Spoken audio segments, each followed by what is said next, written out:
Welcome, friends. My name is Avinash Gorakshakar, and I welcome all of you to another interesting episode of Conexia High Flyers.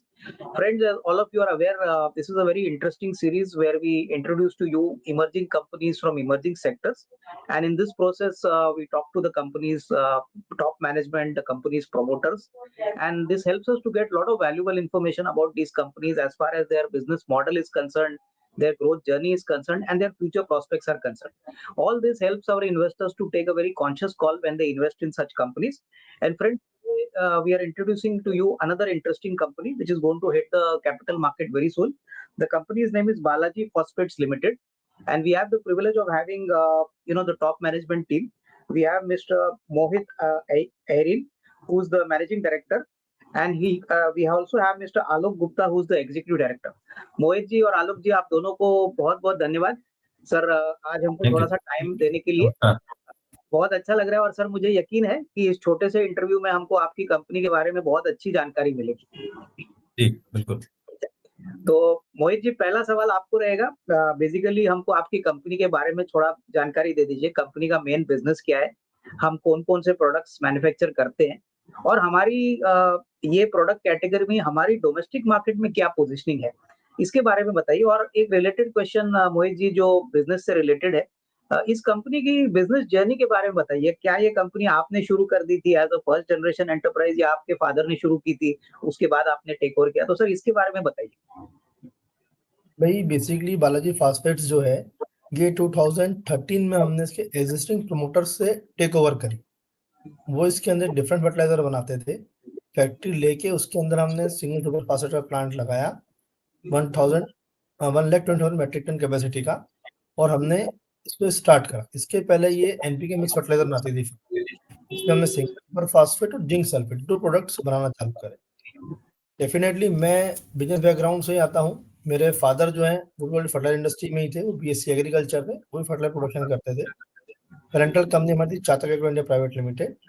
उसके बाद फिर मैंने और आलोक जी ने मिलकर दिव्यज्योति एग्रीटेक कंपनी है वो स्टार्ट करी 2003 में। 2006 के अंदर चातक के अंदर एक जो एग्जिस्टिंग डायरेक्टर्स उनको हटा के आलोक जी कंबाइंड हो गए। 2013 में हमने बालाजी फास्फेट टेक ओवर करी। सारे बिजनेस में 50-50% के स्टेक होल्डर्स हैं और वेल रनिंग कर रहे हैं। इसमें जो सिंगल सुपर फास्फेट प्रोडक्ट बनाते हैं उसकी अभी हमारी अराउंड 60% हम कैपेसिटी यूटिलाइज कर रहे हैं। ओके। और मेजर हम मोहित जी, एनपीके फर्टिलाइजर्स के बारे में कुछ बताइए, क्योंकि ये भी एक काफी इम्पोर्टेंट कंपोनेंट है आपका बिजनेस का। एसएसपी तो मैं समझ गया, आपने बताया आप बनाते हो, लेकिन एनपीके में सर कौन-कौन से टाइप के फर्टिलाइजर्स आप बनाते हो? इसकी क्या कैपेसिटी होगी? एनपीके हम इस फैक्ट्री में नहीं बनाते हैं, हम चातक में बनाते हैं। वो हम एनपीके मिक्स फर्टिलाइजर बनाते हैं, जो कि जितने भी मतलब फर्टिलाइजर्स जो होते हैं तो हर स्टेट प्रिस्क्राइब ग्रेड्स होते हैं, उस ग्रेड्स के ऊपर बनाते हैं। एमपी की प्रिस्क्राइब ग्रेड है 12-32-6 एंड 20-20-10। ओके ओके, समझ। हम चातक में बनाते हैं, बालाजी में नहीं बनाते हैं। बालाजी फॉस्फेट में एसएसपी एंड जिंक सल्फेट। अच्छा, जिंक सल्फेट बनाते हैं। जिंक सल्फेट बनाते हैं। ओके, ठीक है, समझ गया। आई थिंक तो बेसिकली हमारा main product lineup Balaji phosphate में एसएसपी और जिंक फॉस्फेट है। Zinc sulphate, okay. इसमें भी 96% से ऊपर एसएसपी है। अच्छा, ओके। तो ज्यादातर हम एसएसपी प्रोड्यूसर ही मान के चलते हैं। एसएसपी बनाते हैं और एसएसपी के सारे वेरिएंट्स बनाते हैं। बिल्कुल बिल्कुल। मोहित जी, कंपनी का जो नया प्रोडक्ट इनिशिएटिव है, नए प्रोडक्ट जो कंपनी डिजाइन करने वाली है, लॉन्च करने वाली है, सर इसके बारे में कुछ हमको जानकारी दे दीजिए। भाई अभी हम प्लानिंग कर रहे हैं, क्योंकि जैसे आप जानते हैं कि मार्केट सिनेरियो जो है आज की तारीख में ऑर्गेनिक और बायो की तरफ जाते जा रहा है। फार्मर भी अवेयर हो रहा है कि उसको ऑर्गेनिक प्रोडक्ट्स यूज करना चाहिए, बायो प्रोडक्ट्स यूज करना चाहिए। तो हम बायो के अंदर जो है bio weedicide, fungicide and bio macronutrients, bio fertilizers ये लाने की प्लानिंग कर रहे हैं। प्लस ऑर्गेनिक के अंदर एक बनाना का स्टेम होता है, सूडो स्टेम जिसको बोलते हैं, उससे लिक्विड निकलता है, उससे बनते हैं micronutrient, fungicide and weedicide organic. वो हम बनाना चालू करने वाले हैं। और ये नर्सरी एग्रीकल्चर यूनिवर्सिटी ने डेवलप करा है। ये प्रोडक्ट कब तक लॉन्च होने की पॉसिबिलिटी है सर? ये हम 2026 आने की प्लानिंग कर रहे हैं। ओके तो इसके ये अलावा होंगे। हमारी एक और मतलब इसकी 100% सब्सिडरी है ज्योति वेइंग सिस्टम्स। हाँ। बालाजी फास्टफूड 100% सब्सिडरी है, उसमें हम वेइंग स्केल बनाते हैं बड़े, अच्छा, फूल कांटे जिसको बोलते हैं या धर्म कांटा बोलते हैं, बड़े 50 टन से लेके 150 मेट्रिक टन के। Okay okay. इसका तो ये पैन इंडिया बिजनेस है हमारा, hmm, and sales and service both. तो बेसिकली ये भी product will be added to our product portfolio, यानी बालाजी फॉस्फेट्स में ही इंक्लूड किया जाएगा, बराबर? हाँ, इंक्लूड उसी में होता है। उसमें भी हम एक विम होता है, वेइंग इन मोशन, ये अभी हम नया लेके आ रहे हैं उसके अंदर भी, ये ओके, ऑलरेडी हमने चालू कर दिया है। अच्छा, ओके। तो इसमें भी हम इसका भी इंडिया में बेस्ट अवेलेबल विम लेके आ रहे हैं, तो इसका भी कंट्रीब्यूशन रेवेन्यू में आएगा, इसका मतलब ये भी एक आएगा, एडिशनल प्रोडक्ट। आने वाले टाइम में आएगा, अच्छा कंट्रीब्यूशन। ठीक, समझ। मोहित जी, ये जो सोलर रिलेटेड जो प्रोडक्ट है, ये कंपनी क्या मैन्युफैक्चर करने वाली है, इसका क्या पोटेंशियल है, सर इसके बारे में कुछ जानकारी हमको दे दीजिए। ज्योति वेइंग के अंदर जो सोलर पैनल्स होते हैं, वो जिस स्ट्रक्चर पर खड़े होते हैं, जिसको कि उसका पूरा प्लेटफॉर्म बोलते हैं, वो हम बनाना चालू कर रहे हैं। अभी इंडिया में कोई स्टैंडर्ड मैन्युफैक्चर नहीं है उसके लिए, कुछ लोकल मैन्युफैक्चरर्स बनाते हैं करते हैं, लेकिन क्योंकि जो कुसुम योजना गवर्नमेंट की आई है उसके बाद थ्रू आउट इंडिया जो है सोलर पैनल्स की हुई डिमांड है, तो उनको जो स्ट्रक्चर्स लगेंगे तो standardize structures, rust proof, frozen proof frames हम बनाना चालू कर रहे हैं, ताकि जो फ्रेम्स बनाने वाली कंपनी है उसको हम स्टैंडर्ड फ्रेम्स प्रोवाइड कर सकें फॉर सोलर प्लेट्स। ठीक है। और इसका कस्टमर सेगमेंट मोहित जी कौन कौन से कस्टमर होंगे, ये जो सोलर स्ट्रक्चर्स आप बता रहे हो? पैन इंडिया जो सोलर सप्लाई कर रही है कंपनीज, वो अभी लोकल वेंडर से या उनसे लेती हैं फ्रेम्स, जिसके ऊपर लगा पाए स्टैंडर्ड, हम अपने सेक्टर से लेती हैं, हम उसको with brand, with quality, with guarantee of the structure की 10 इयर्स 20 स्ट्रक्चर में प्रॉब्लम नहीं आएगी, रस्टिंग नहीं होगी, उसके साथ बना के देना हम चालू कर रहे हैं। ओके। और ये भी मोहित जी 26 तक कंट्रीब्यूट करना लगेगा ये बिजनेस? हाँ जी, और विम तो ऑलरेडी इस साल से चालू कर दिया हमने, तो 25-26 में भी आ जाएगा। विम आज की तारीख में इंडिया में जो है 3 या 4 कंपनी बना रही है, और वो भी मेजरली मतलब चाइना से इंपोर्ट कर रही है। हम जो है इसकी प्लेट्स जो स्वीडन से इंपोर्ट करेंगे, नॉट फ्रॉम चाइना, ये वर्ल्ड बेस्ट लेवल प्लेट्स है, और इसको फिर पूरा जो वर्किंग है वो हमारी फैक्ट्री में इन हाउस ही करेंगे, तो हमारा made in India 100% indigenous product. और ये जो प्रोडक्शन होगा सोलर स्ट्रक्चर्स का, ये करंट का फैसिलिटी पे ही होगा या इसके लिए कोई नई जगह आपने ढूंढी? Current facility. करंट फैसिलिटी हमारे पास ह्यूज स्पेस है। हाँ, तो एग्जिस्टिंग फैसिलिटी पे ही काम होगा। 3 लाख स्क्वायर फीट से ऊपर स्पेस है हमारे पास, तो स्पेस की प्रॉब्लम नहीं, उसी प्लेस में हम सेम प्लेस के अंदर काम चालू करते हैं। बिल्कुल, तो आई थिंक उसका मतलब नए प्रोडक्ट्स भी मेरे ख्याल से आने वाले साल भर में होपफुली आप मार्केट में प्रेजेंट करोगे, तो इसका भी पॉजिटिविटी आपको मिलेगी, रेवेन्यू मिलेगा, इसमें भी definitely it will add to the existing product. Sir अभी एक बात बताइए कि नॉर्मली जब हम फर्टिलाइजर की बात करते हैं तब यूरिया और एसएसपी ये 2 कैटेगरीज हम मान के चलते हैं, तो कौन से ऐसे प्रोडक्ट्स होते हैं जहाँ पे एसएसपी का ज्यादा यूज होता है? क्योंकि हम थोड़े से फर्टिलाइजर सेक्टर के लिए नए हैं, तो सर थोड़ी सी जानकारी हमको भी आपसे मिलेगी कि विच पर्टिकुलर प्रोडक्ट्स में एसएसपी ज्यादा काम में आता है, ये जरा बताइए। देखिए, एसएसपी जो है फॉस्फेटिक फर्टिलाइजर है, यूरिया जो है नाइट्रोजन फर्टिलाइजर है, तो प्लांट के लिए nitrogen phosphate both are basic needs. तो यूरिया ऑल क्रॉप्स में यूज आता है फॉर नाइट्रोजन, एंड फॉस्फेटिक में major single super phosphate use आता है फॉर ऑल क्रॉप्स, क्योंकि चीफ फर्टिलाइजर है। अच्छा, इसका सेकंड अल्टरनेट है डीएपी। अच्छा, यस, क्योंकि यूरिया एंड फॉस्फेट दोनों का अल्टरनेट है, लेकिन हाँ, डीएपी काफी कॉस्टली फर्टिलाइजर होता है, इसलिए डीएपी का यूज कम करता है फार्मर, ओके, यूरिया और सुपर फॉस्फेट ज्यादा यूज करता है। ओके, ओके, समझ। आई थिंक अच्छी तरह से आपने बताया। सर अभी बताइए कि हम लोग, हमारा जो एसएसपी है वो कौन कौन से स्टेट्स ज्योग्राफिकली हम बेचते हैं, हमारा नेटवर्क कितना बड़ा है, उसके बारे में जरा बताइए। भाई प्रेजेंटली हम एमपी और महाराष्ट्र मेजर कवर कर रहे हैं, और छत्तीसगढ़ में थोड़ी सेल करते हैं। अच्छा, तो ये 3 स्टेट्स में हमारा प्रेजेंस है। 3 स्टेट प्रेजेंस है।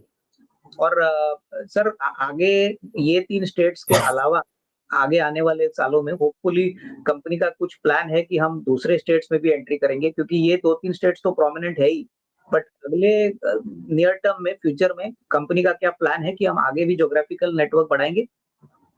भाई अभी जो हमारा प्रोडक्शन कैपेसिटी 60% यूज़ कर रहे हैं, नियर फ्यूचर में 80 टू 90% प्रोडक्शन कैपेसिटी यूज़ करना चालू कर देंगे।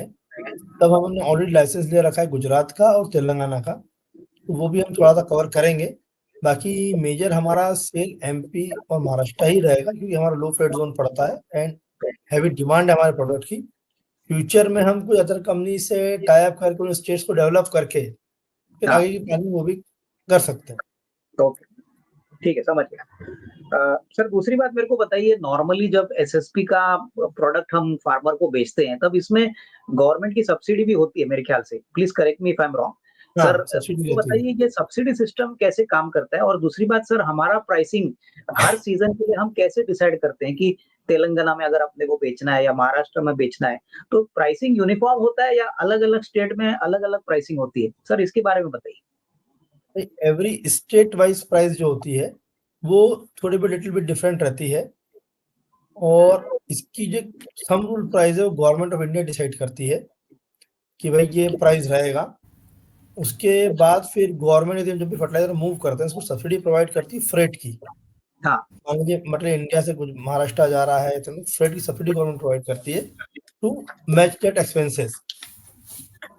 सेकेंडली ये जो होता है कि हाँ, बोलिए। मतलब जो सब्सिडी जो है वो हमारी कॉस्ट का एक हिस्सा है, क्योंकि गवर्नमेंट चाहती है कि फार्मर को फर्टिलाइजर रीजनेबल रेट्स पे मिले। तो मान लीजिए हमारी कॉस्ट 100 रुपीज है, तो हम 75 रुपीज में फर्टिलाइजर सेल आउट करते हैं, तो बिल्कुल, 21 रुपीज जो हमारी कॉस्ट है उसको कंपनसेट करने के लिए गवर्नमेंट सब्सिडी प्रोवाइड करती है। बिल्कुल, बिल्कुल।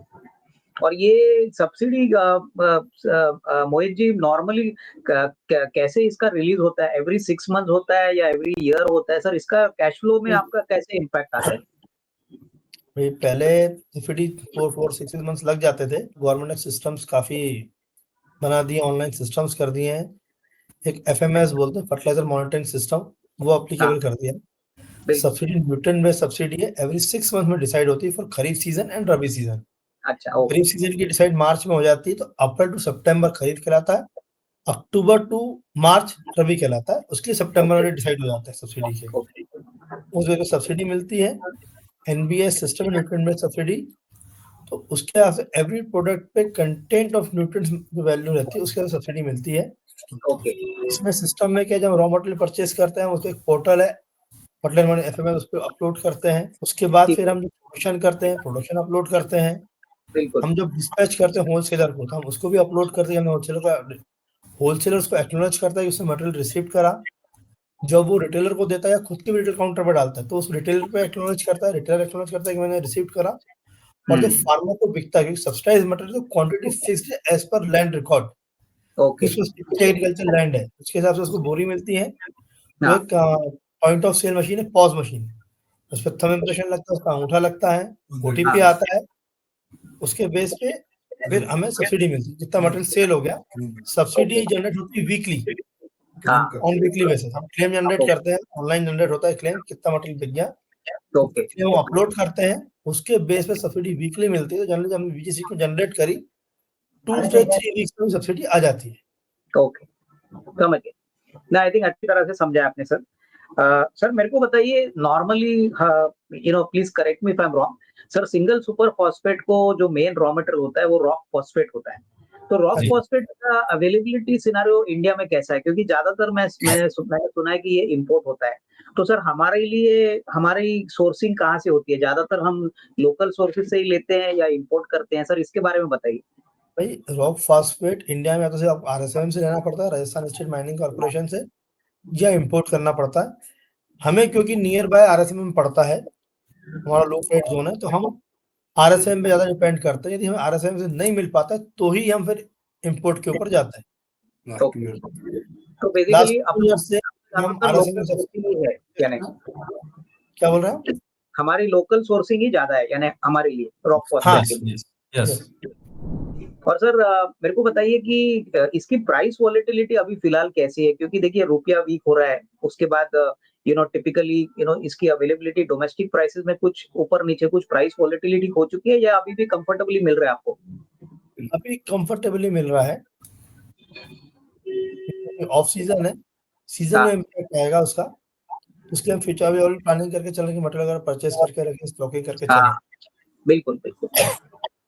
नॉर्मली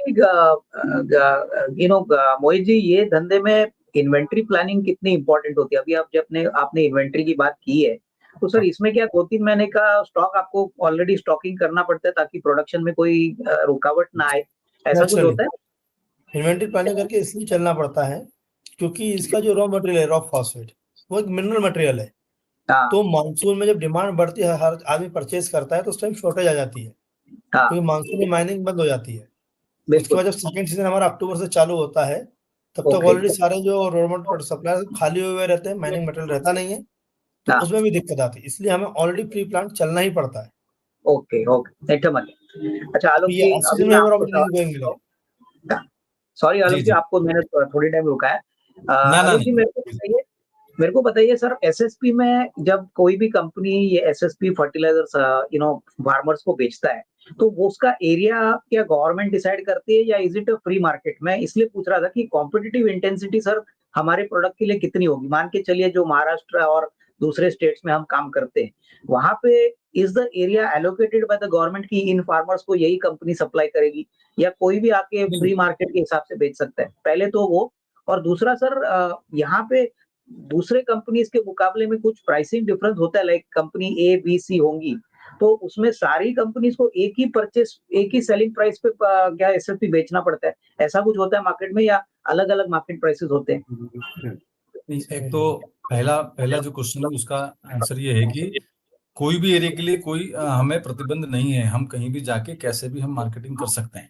तो ठीक है। एरिया गवर्नमेंट की तरफ से कोई भी ऐसा डिसाइडेड नहीं होता है, तो मार्केट हमारे लिए फ्री है, खुला हुआ मार्केट है। बिल्कुल। और रही बात की प्राइस का, तो प्राइस जो है वो हर कंपनी अपने अपने मार्केट के हिसाब से जो है वो डिसाइड करती है।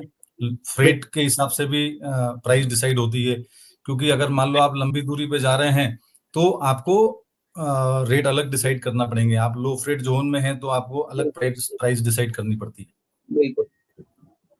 तो basically freight is deciding factor. Freight अगर थोड़ा सा ज्यादा कम हो गया तो उसके हिसाब से थोड़ी सी मेजर प्राइसिंग फैक्टर फ्रेट का इम्पैक्ट ज्यादा आता है, मेजर आता है। ओके। अच्छा, सर दूसरी बात बताइए कि मोहित जी, मुझे आपसे एक क्वेश्चन करना है। सर फाइनेंशियल थोड़े से बाजू में रखते हैं, अभी जैसे आलोक जी ने कहा कि फ्रेट इज द डिफरेंशियल, कि लंबा जगह होगा तो थोड़ा ज्यादा फ्रेट लगता है, लेकिन कस्टमर हमारा रिपीट कस्टमर हो, हमसे ज्यादा माल खरीदे, रेगुलरली खरीदे, इसके लिए सर हमारी तरफ से क्या वैल्यू एडिशन हम कस्टमर को देते हैं? यानी वैसे तो काफी दूसरे प्लेयर्स भी है एसएसपी बनाते हैं, हम भी बनाते हैं, लेकिन सर अगर हम क्वालिटेटिव पैरामीटर्स देखें तो हम दूसरों से बेहतर काम किस प्रकार से करते हैं, ऐसे आपको लगता है? तो सर 2-3 एग्जांपल्स अगर आप दें या क्वालिटेटिव पॉइंट्स हमको दें, तो हमको थोड़ी ज्यादा समझ में आए। क्वालिटी मटेरियल जो हम बनाते हैं उसमें हम स्ट्रिक्ट क्वालिटी कंट्रोल रखते हैं, क्योंकि फर्टिलाइजर में क्या प्रॉब्लम आती है कि अगर प्रॉपर क्यूरिंग नहीं हुई, मॉइस्चर रह गया, तो फर्टिलाइजर लम्स हो जाता है, बिल्कुल, तो फिर वो डालने में दिक्कत आती है। तो हम इसका स्पेशल ध्यान रखते हैं कि हमारा मटेरियल लम्पसी ना हो, प्रॉपर बिल्कुल।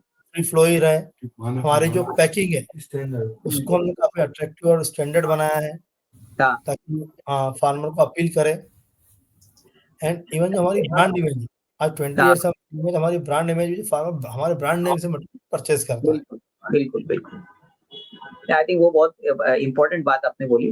मोहित जी, हमारा जो एसएसपी है वो कौन से ब्रांड के अंडर जाता है, अब हमको बता दें? रजिस्टर ब्रांड नेम है हमारा रत्नम, अच्छा, ओके, समझ गया। और अच्छा, जैसा अभी हम मेरे को एक ब्रांड बात, नेम उसी प्रीमियम से हम उसको बेचते भी हैं। अच्छा, ओके, ओके, समझ गया। और सर दूसरी बात मैं पूछना चाहता था कि हमारे कितने डीलर नेटवर्क होंगे, कितने डिस्ट्रीब्यूटर होंगे, उसके बारे में थोड़ी जानकारी दे दीजिए, जहाँ पे हम अभी हमारा एसएसपी बेचते हैं। भाई मेजर में हम एमपी और महाराष्ट्र माने तो अराउंड हमारे 100 करीब डीलर्स होंगे, ओके, दोनों स्टेट्स को मिला के। इसके ओके, अलावा मार्केटिंग फेडरेशन जो एमपी की, MP state cooperative marketing federation, हाँ, उसको भी हम काफी मटेरियल देते हैं। एमपी में हम अराउंड सेकंड या थर्ड पोजीशन पे होंगे फेडरेशन को माल देने में। ओके, हमारा एमपी ओवरऑल सेल्स 40% हम फेडरेशन को सेल करते हैं एमपी में, oh, okay, total sales. Okay. MP और फेडरेशन जो है वो आप बोल सकते हैं कि थ्रू आउट कंट्री में एक वेल रेपुटेड फेडरेशन है, एमपी में मेजर फर्टिलाइजर शेयर होल्डिंग उसके पास ही सेल की। अच्छा, अराउंड तो पूरा बेसिकली 85% फेडरेशन ही सेल करती है। ओके ओके, नहीं समझ गया। वो उसका मतलब बेसिकली ये जो फेडरेशन है, this is like a B2B customer, ये आपसे माल खरीदता है और फिर बाद में फार्मर्स को एंड में बेचता हाँ, है, बिल्कुल बिल्कुल बराबर ना? बिल्कुल 100%। ठीक। और सर बाकी जो आपका जो माल है वो डायरेक्टली फार्मर को जाता है कि इट गोज टू नहीं, द डायरेक्टली डिस्ट्रीब्यूटर नहीं जाता है, then it goes to the distributor farmer? से जाता है एंड वो फिर रिटेलर को देते हैं, फिर रिटेलर से फार्मर को जाता है। अच्छा ओके, समझ गया समझ गया। सर अभी मेरे को थोड़ा सा फाइनेंशियल्स के बारे में पूछना है। मैं देख रहा था कि सर पिछले साल हमारे लिए ठीक था, I mean it was not a very good year but very अच्छा ईयर। इसमें हमने देखा वो 151 करोड़ का रेवेन्यू हो गया है, जो पिछले साल 144 करोड़ था। और सर हमारा प्रॉफिट मोर और लेस FY24 के लिए मोर और लेस फ्लैट है, करीबन 6 करोड़ का प्रॉफिट है।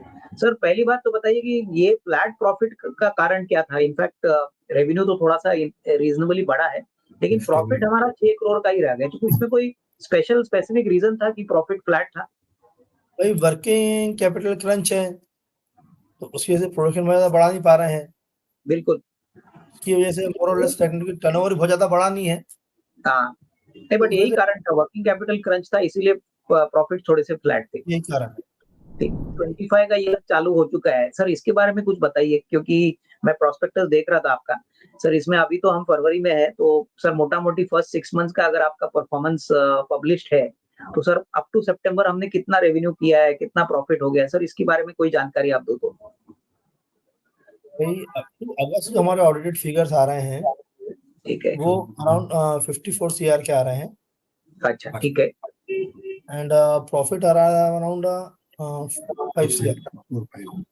ठीक है। और सर आगे के अगले 6-7 महीने आपको कैसे लग रहे हैं, यानी विदाउट गिविंग नंबर, अगर आप हमको थोड़ा सा आउटलुक शेयर करें कि ग्राउंड लेवल पे सर आपको कैसा डिमांड सिग्नल मिल रहा है कस्टमर से, डीलर देखिए से? फर्टिलाइजर जो है, क्योंकि इंडिया में इरिगेशन फैसिलिटीज बढ़ती जा रही हैं। पहले फार्मर 1 क्रॉप लेता था, मैक्सिमम 2 क्रॉप्स लेता था, बिल्कुल। आज 6 to 4 क्रॉप्स ले रहा है। सारी जो सीड सब हाइब्रिड होते जा रहे हैं, तो यील्ड उनकी ज़्यादा है, तो fertiliser consumption day by day India में बढ़ रहा है। एवरेज 5% पर एनम के हिसाब से फर्टिलाइजर कंजम्पशन इंडिया में बढ़ रहा है, बिल्कुल। क्योंकि ड्यू टू क्रॉप्स बढ़ गए। 3 to 4 क्रॉप्स हो रही है इन ईयर, फार्मर ले रहा है, प्लस हाइब्रिड क्रॉप्स ले रहा है, तो फर्टिलाइजर की डिमांड तो ड्रास्टिकली बढ़ती ही जा रही है। बिल्कुल। नए-नए प्लांट इंडिया में आ भी रहे हैं, सब कुछ है, लेकिन फिर भी फर्टिलाइजर की डिमांड इंक्रीज होती जा रही है। बिल्कुल। और गवर्नमेंट का भी इसको प्रमोशन है बिल्कुल। कि भाई फर्टिलाइजर अच्छे मिलेंगे, अवेलेबल फर्टिलाइजर ईज़ी गोइंग होगी, तो फार्मर क्रॉप बढ़ा पाएगा। बिल्कुल। नहीं ठीक है, आई थिंक अच्छी बात है। आलोक जी अभी थोड़ा सा वर्किंग कैपिटल के बारे में आपसे पूछना चाहता था कि नॉर्मली हमारा जो वर्किंग कैपिटल साइकिल है, वो नॉर्मली कितना, what is the time frame, like right from the time हम रॉ मटेरियल की इन्वेंटरी स्टोर करते हैं, एसएसपी बनाते हैं, फिर डीलर को बेचते हैं, फिर डीलर हमको पेमेंट कस्टमर से कलेक्ट करके देता है, तो हमारी वर्किंग कैपिटल साइकिल मोटा मोटी कितनी होगी? लगभग सर ये वर्किंग जो साइकिल है ये लगभग 90 डेज की आसपास होती है। ओके। इसमें इसमें जो आपने बोला, जो एसोसिएशन का फेडरेशन के साथ आप जो काम करते हो, वहां पे भी सर 80-90 दिन में ही पैसा आता है, या थोड़ा सा ज्यादा टाइम लगता है? I mean how is that different, is it similar और different? That is what I want to. Federation में थोड़ा सा ज़्यादा लगता है, क्योंकि फेडरेशन को जो माल जाता है वो सेल ऑन अप्रूवल बेसिस पे जाता है। ओके। हम प्रोडक्शन करते हैं, सोसाइटी में मटेरियल डिस्पैच कर देते हैं, जब ठीक वो है। मटेरियल सेल आउट हो जाता है, उसके हाँ। बाद फेडरेशन से पेमेंट होता है। अच्छा ओके, वैसे ओके। एंड प्राइवेट केस में हमारे पास पेमेंट एडवांस आ जाता है, हाँ। और उसके बाद हम मटेरियल डिस्पैच करते हैं। लेकिन ये जो हम 90 डेज कैलकुलेट हम करते हैं, बेसिकली इस बेस पे करते हैं, एवरेज बेसिस पे, कि अच्छा। मैंने बताया ना हमारा सब्सिडी 25% पार्ट है, हाँ। तो मैंने यदि ऑफ-सीजन में माल डिस्पैच तो कर दिया, हाँ। उसका पेमेंट मेरे डीलर से आ गया, लेकिन जो सब्सिडी पार्ट है वो मुझे एक्चुअल हाँ। सेल होगा तभी बिल्कुल। रियलाइज होगा। अच्छा अच्छा, ओके ओके, समझ गया।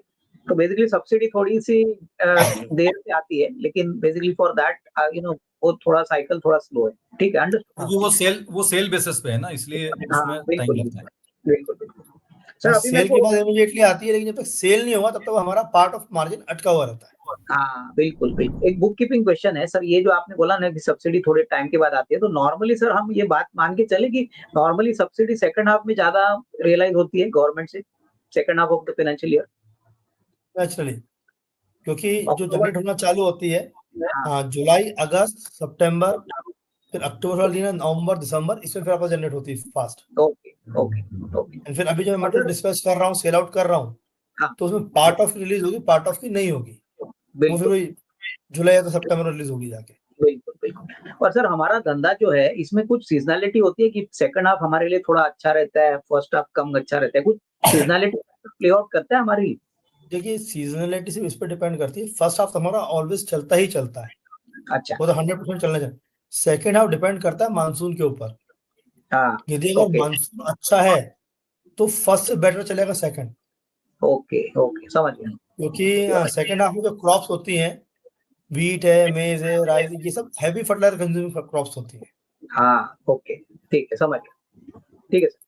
सर अभी सबसे इम्पोर्टेंट क्वेश्चन, हम कंपनी का आईपीओ करने वाले हैं, तो सर एक बात बताइए, कितना व्हाट इज द कितना बड़ा कैपिटल मार्केट का ऑफरिंग, हम लोग कितना पैसा बाजार से उठाने वाले हैं, और सर ये पैसा हम किस लिए यूज करने वाले हैं, इसका ऑब्जेक्टिव जरा बता दीजिए।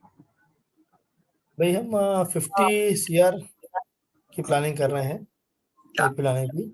इसमें से मेजर जो हमारा यूज होगा, मतलब 13 तो कैपेक्स में यूज होगा, 11 का करीब हम वेयर हाउस बना रहे हैं, 2 का मशीनरी में, ओके एंड इसके अलावा बाकी जो है वो वर्किंग कैपिटल और उसमें यूज होगा। ओके। तो ज्यादातर वर्किंग कैपिटल का जो आप क्रंच बता रहे हो, वो थोड़ा सा इसमें से मीट हो नहीं जाएगा, चाहिए, वर्किंग कैपिटल मिल जाएगा। वो ठीक एक कैपेसिटी हम इंस्टॉल कर रहे हैं वेयर हाउसिंग बना के, वो इसलिए कि ऑफ सीजन में मटेरियल बना के हम है। ओके उसमें रख पाए, अच्छा ताकि सीजन में हम सेल आउट कर पाए। समझ गया। और सर आखिरी सवाल, अभी हमारे धंधे में नॉर्मली तो सर मानसून सबसे बड़ा रिस्क होता है, लेकिन कोविड को छोड़े तो अभी तो सर इकोनॉमी वापस पटरी पे आ चुकी है। सर मेरे को बताइए, नॉर्मली हमारे जैसे धंधे के लिए जो हम लोग एसएसपी बनाते हैं, हमारे लिए सबसे बड़ा चैलेंज क्या होता है, आई मीन और रिस्क क्या होता है? और इतने सालों तक सर हम लोग ने अच्छी खासी मेंटेन की है, हमारी परफॉर्मेंस प्रॉफिटेबल है। मेरे को बताइए सर, सबसे बड़ा रिस्क क्या है और उसको रिस्क आप कैसे मैनेज कर पाए सर, इसके बारे में बताइए। देखिए इवन कोविड के अंदर भी फर्टिलाइजर इंडस्ट्री ने ग्रोथ करा, क्योंकि इंडिया में एग्रीकल्चर जो है कोर सेक्टर है, एक एफएमसीजी एक प्रकार से मैं बोल सकता हूँ। मतलब कोविड के टाइम पे भी फर्टिलाइजर इंडस्ट्री ने वेल ग्रो करा, क्योंकि फर्टिलाइजर की डिमांड तो थी। हमारे बिजनेस का सबसे मेन जो चैलेंज है वो है मानसून। यदि अगर पानी नहीं है तो कितना ही फर्टिलाइजर बना लें, कुछ भी कर लें, खेती ही नहीं होगी तो फर्टिलाइजर बिल्कुल काय में लगे। बिल्कुल सबसे बड़ा चैलेंज हमारे लिए मानसून ही है। अगर मानसून अच्छा है तो उसके अलावा ऑलवेज शॉर्टेज ही, कुछ भी चैलेंज नहीं है। बिल्कुल बिल्कुल। तो बेसिकली नेचुरल फैक्टर ही है, यानी मानसून अगर ठीक ठाक नहीं आया तो ही दिक्कतें बढ़ सकती है, only otherwise. Natural, only monsoon. Okay ठीक है। कोविड आया इतना बड़ा फैक्टर था, लेकिन एग्रीकल्चर इंडस्ट्री ने वेल ग्रो करा सब कुछ, क्योंकि बिल्कुल नहीं लगना है। तो बिल्कुल आप कैसे खाओगे, क्या करोगे? क्योंकि कोविड में भी खेती तो हुई है ना, तो फर्टिलाइजर तो लगना ही है। बिल्कुल फुल प्रोडक्शन करा हमने, पूरा डिस्ट्रीब्यूशन करा, सब कुछ करा। बिल्कुल बिल्कुल। गवर्नमेंट का मैं स्पेशल सपोर्ट था, स्पेशल परमिशंस मिली थी कि भाई प्लांट 24 आवर्स चले, प्लांट्स को प्रॉब्लम नहीं आए, ट्रांसपोर्टेशन प्रॉपर हो, टाइमली फर्टिलाइजर पहुंचे रूट लेवल तक। नहीं बिल्कुल, आई थिंक ये बात बहुत इंपॉर्टेंट है कि आई थिंक फर्टिलाइजर तो बहुत इसेंशियल इंग्रेडिएंट है इकोनॉमी को, एग्रीकल्चर को सपोर्ट करने के लिए। तो सर बहुत अच्छा लगा मोहित जी, आलोक जी, आई थिंक थोड़ी सी छोटी मीटिंग में अच्छी जानकारी आपकी कंपनी के बारे में मुझे मिली, जो मुझे पता है सारे इन्वेस्टर्स को भी अच्छी लगेगी। तो सर मेरी तरफ से बेस्ट विशेस आपको, आप पूरी मैनेजमेंट टीम को, और सर पब्लिक इशू के लिए भी बहुत बहुत बेस्ट विशेस। धन्यवाद। Thank you. Thank you.